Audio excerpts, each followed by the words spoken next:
Hey guys, welcome back to textbook.com. I am Ananya Singh and आज का जो सेशन है बहुत ही ज़्यादा इंटरेस्टिंग है क्योंकि हम सभी को कंफ्यूजन होती है कि डिफरेंस क्या है इफ़ और वेदर के बीच में। बहुत सारे स्टूडेंट्स मुझसे क्वेश्चन पूछते रहते हैं और एग्जाम में आपसे एग्जामिनर भी बहुत बार पूछता है, वो आपको क्वेश्चंस देता है सेंटेंस इंप्रूवमेंट या एरर डिटेक्शन के जिनमें वो डिफरेंस पूछता है इफ़ या वेदर का। सो ध्यान से देखिएगा कि किस केस में हम इफ़ यूज़ करते हैं और किस केस में यूज़ होता है वेदर का। This session is all about the same. अगर आपको भी कंफ्यूजन होती आई है अभी तक, so this session is all about you. चलिए फिर स्टार्ट करते हैं इफ और वेदर में। सबसे पहली चीज हमको देखनी है कि ये इफ का क्या मतलब होता है एंड ये कहां पर यूज होता है। तो सबसे पहली चीज, ये जो इफ है ना, इफ का मतलब होता है अगर।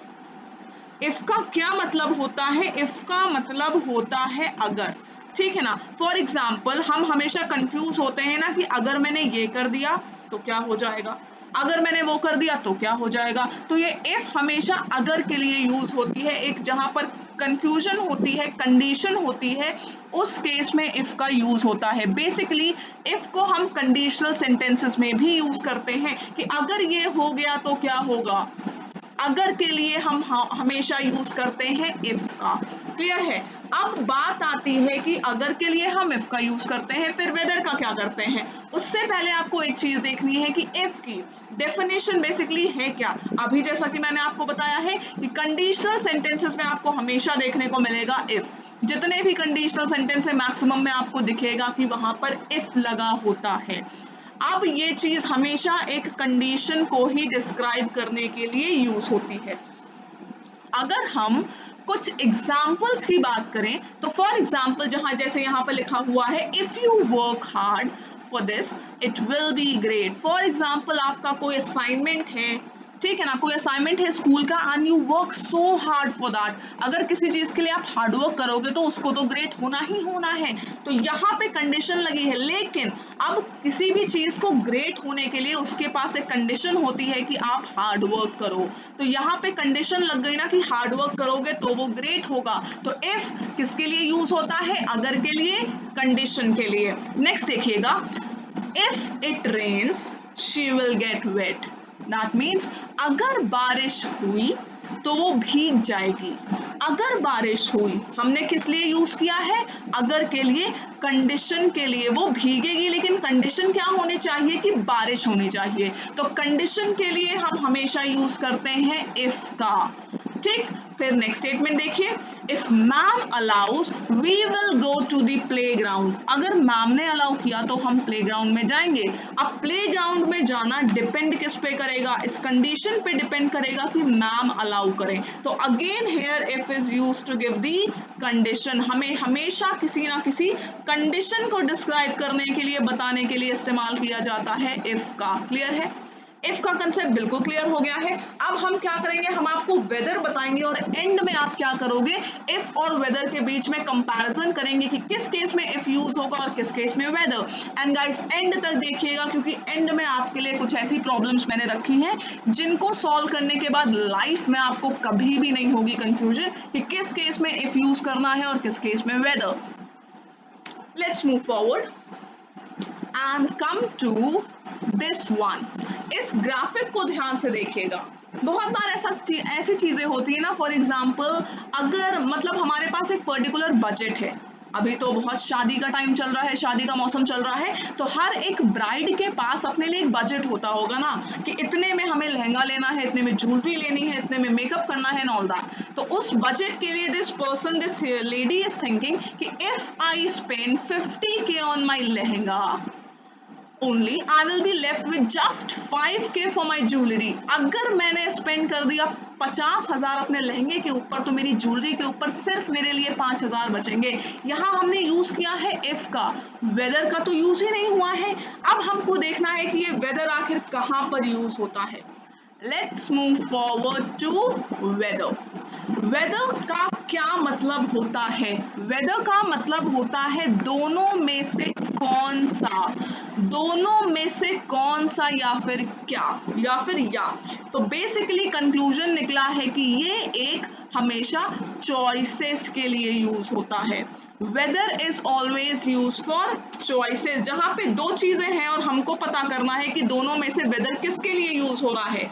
यूज आफ्टर वर्ब्स, और एक किन किन वर्ब्स के बाद यूज होता है, जैसे कि आस्क, डाउट, नो एक्सेट्रा। इस तरीके के वर्ब्स के बाद जहां पे चॉइस आ जाती है, हमारे सामने दो चॉइसेस हैं कि हम इसको चूज करें कि इसको चूज करें, उस केस में कभी भी आप इफ का इस्तेमाल नहीं करेंगे, हमेशा आप इस्तेमाल करेंगे वेदर का। क्लियर है ना? Whether will be used in case of choices. Next, used for expressing a choice or doubt between two or more possibilities. Exactly what I said कि दो और more possibilities के बीच में जब भी choice करना है, we will use whether. And किस तरीके के verbs के बाद? Ask, no, doubt, etc. sort of words के बाद हम use करते हैं whether का। Now, मूविंग फॉरवर्ड हम कुछ एग्जाम्पल्स देखेंगे जहां पर यूज होता है वेदर का। For example, the interviewer asked her whether she was graduated और नॉट। अब यहाँ पे जो चॉइस है, ये चॉइस है कि वो ग्रेजुएटेड है या नहीं है। अब जो गर्ल होगी वो आंसर किस में देगी, यस में देगी या फिर नो में देगी। वो ग्रेजुएटेड है या नहीं है, यहाँ पे दो चॉइसेस आ गई ना, चॉइस नंबर 1 की वो ग्रेजुएटेड है, चॉइस नंबर 2 की वो ग्रेजुएटेड नहीं है। इन दोनों चॉइस में से एक चॉइस को सिलेक्ट करना है, this which is why we are using whether here. इस केस में बस हम इसीलिए किसका इस्तेमाल कर रहे हैं, वेदर का इस्तेमाल कर रहे हैं। जब आपके पास चॉइस नहीं होती है, अगर की बात होती है, कंडीशन लगती है, उस केस में हम हमेशा इफ का यूज करते हैं, इफ का। ठीक, नेक्स्ट स्टेटमेंट देखिएगा, Radha can not decide whether to accept or reject the proposal. Again we are using whether क्योंकि यहाँ पर चॉइसेस हैं। पहली चॉइस है प्रपोजल को एक्सेप्ट करना एंड दूसरी चॉइस है प्रपोजल को रिजेक्ट करना। इन दो चॉइसेस के बीच में राधा को एक चूज करना है, which is why we are using whether here. Is it clear? ठीक है गाइस, एंड बहुत इंपॉर्टेंट चीज आपके लिए ये है कि आपको जितने भी कंफ्यूजन होती हैं, जितने भी वर्ड्स में या कंसेप्ट में, आप मुझे नीचे कमेंट सेक्शन में बताएंगे कि कितने वो कंसेप्ट्स हैं जिनको में आपको कंफ्यूजन होती है टिल डेट। कमेंट सेक्शन में everybody will tell me this. ठीक, अब हम चलते हैं इसी के कंसेप्ट के ऊपर टू मेक यू क्लियर कि एग्जैक्टली इनके क्या डिफरेंस होता है। उससे पहले एक एग्जांपल और देख लेते हैं। We are not sure whether that fort has been demolished और स्टिल एग्जिस्ट। यहाँ पे भी देखिएगा एक चॉइस है, वेदर का यूज हो रहा है, इससे पता ही चलता है कि चॉइस है। वो फोर्ट जो है, किला है, वो अभी तक नष्ट हुआ है, डिमोलिश हुआ है या फिर अभी भी एग्जिस्ट करता है। चॉइस किसके बीच में है कि डिमोलिश हो गया है या फिर अभी भी एग्जिस्ट करता है, ये यहाँ पर चॉइस है। तो we will be using whether in that case. Clear है?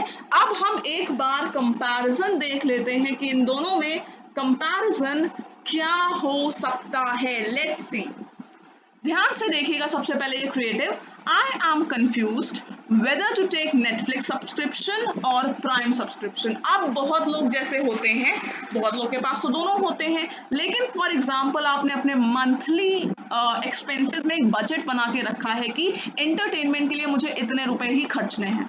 तो अब उस बजट के अंदर या तो आप नेटफ्लिक्स का सब्सक्रिप्शन ले सकते हो या आप ले सकते हो किसका सब्सक्रिप्शन, प्राइम का। So whether you should go for Netflix और प्राइम, ये हो गई है आपके लिए क्या, एक चॉइस। तो इस चॉइस में हमने क्या यूज किया है, चॉइस के केस में हमने यूज किया है वेदर का। क्लियर हुआ सभी को? अब हम चलते हैं आगे टुवर्ड्स दी कंपैरिजन। कंपैरिजन देखेंगे, डिफरेंस देखेंगे हम किसके, इफ एंड वेदर के यूसेज में, कि दोनों के यूसेज में क्या कंपैरिजन है। ठीक, चलिए।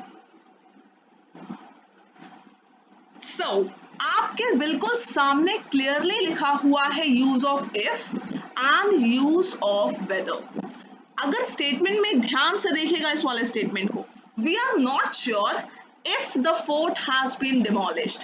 क्या आपको यहाँ पे कोई चॉइस दिख रही है, कोई भी चॉइस दिख रही है? तो इस केस में हमने यूज किया है इफ, और इस वाले स्टेटमेंट में we are not sure whether the fort has been demolished और स्टिल एग्जिस्ट। यहाँ पे चॉइसेस हैं, क्या है यहाँ पर, चॉइसेस हैं, इस वजह से we will be using whether in this case. And अगर चॉइसेस नहीं है तो we will use if.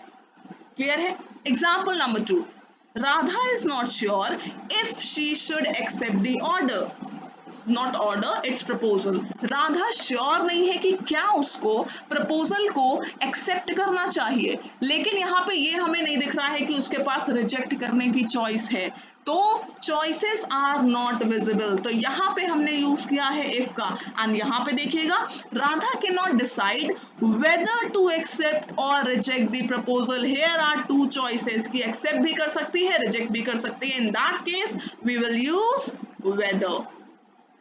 Clear है? इस केस में वेदर का यूज होगा। क्लियर? अब हम चलते हैं नेक्स्ट यूसेज के ऊपर, ध्यान से देखना है एकदम। नेक्स्ट यूसेज के लिए इट्स ऑन यू, आपको क्या करनी है, you have to point some errors. ये कुछ प्रॉब्लम्स हैं जिनको अगर आपने अभी टैकल कर लिया इस सेशन के अंदर तो लाइफ लॉन्ग आपको कभी भी कंफ्यूजन नहीं होगी कि कहाँ हमको इफ यूज करना है और किस केस में यूज करना है हमको whether. So guys, are you started? Start किया जाए। Okay, so this is the first question. Question number 1 is here. ध्यान से इसको पढ़िए और मुझे आंसर दीजिए. I am giving you guys 5 seconds. 5 seconds का टाइम दे रहे हैं. कमेंट सेक्शन में आप लोग लिख के मुझे बताएंगे what will be the answer. Quickly, call the bakeries around city and find out whether any of them sell ice cream, donuts. 5, 4, 3, 2, 1, time is up. अब देखिएगा यहाँ पे क्या आपको कोई भी यहाँ पे चॉइस नजर आ रही है? क्या कोई भी चॉइस यहाँ पर नजर आ रही है? अगर नजर नहीं आ रही है तो हम क्या मार्क करेंगे? इस केस में हम किसका इस्तेमाल करेंगे? क्योंकि इसका मतलब क्या है कि चेक करो बेकरीज में कि क्या वो आइसक्रीम डोनट सेल करते हैं। चॉइस नहीं है, यहाँ पे सिर्फ पूछा गया है कि क्या वो आइसक्रीम डोनट सेल करते हैं, तो यहाँ पर यूज किसका होगा? इफ का यूज होगा, नॉट वेदर। क्लियर है? अब देखिए statement number 2, I rang Sam from the college and asked if he will come by his own or shall I go and pick him. What will be the correction? यहाँ पर correction क्या होगा? 5 second है आपके पास. Your time starts now. 5, 4, 3, 2, 1. So guys, आपने देखा कि यहाँ पर चॉइसेस हैं कि वो खुद से आ जाएगा या मुझे उसको जाना पड़ेगा पिक करने के लिए। तो चॉइसेस के केस में we will always use whether and not if. यहाँ पर हो जाएगा वेदर का यूज। क्लियर है?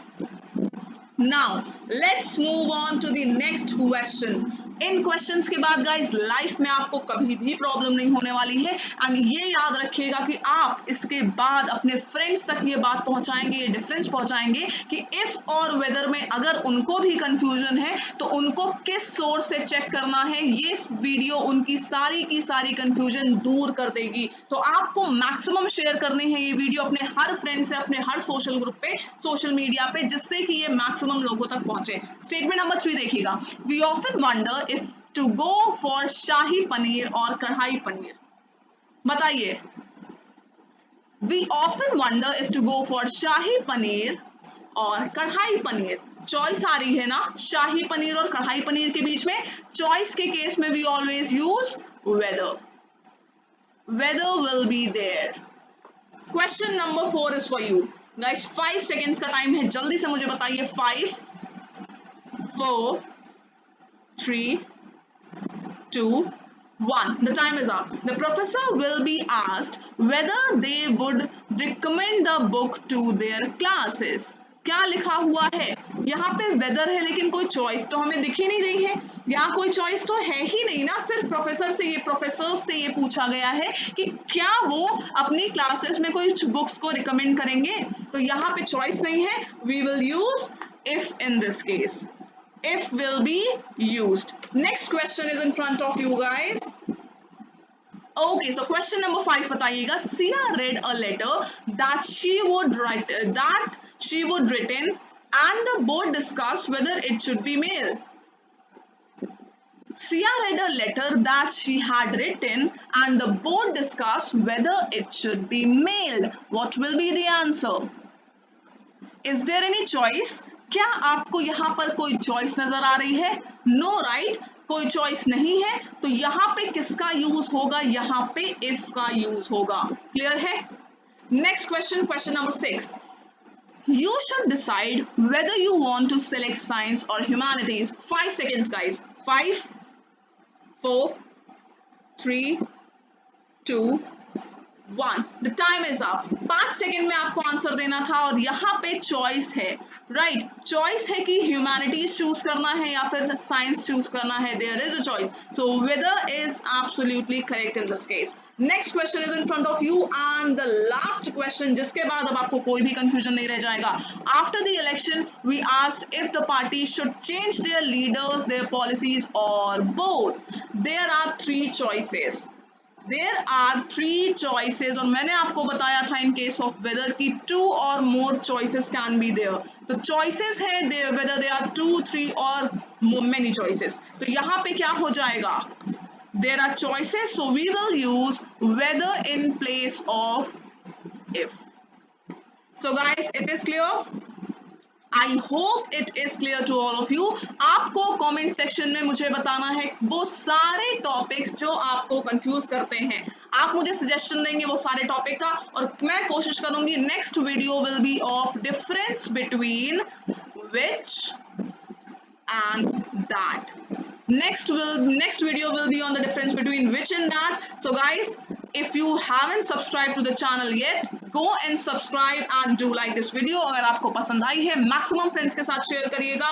And next video के लिए guys, stay tuned and subscribe to the channel. Till then, bye bye and have a nice day. Bye bye guys.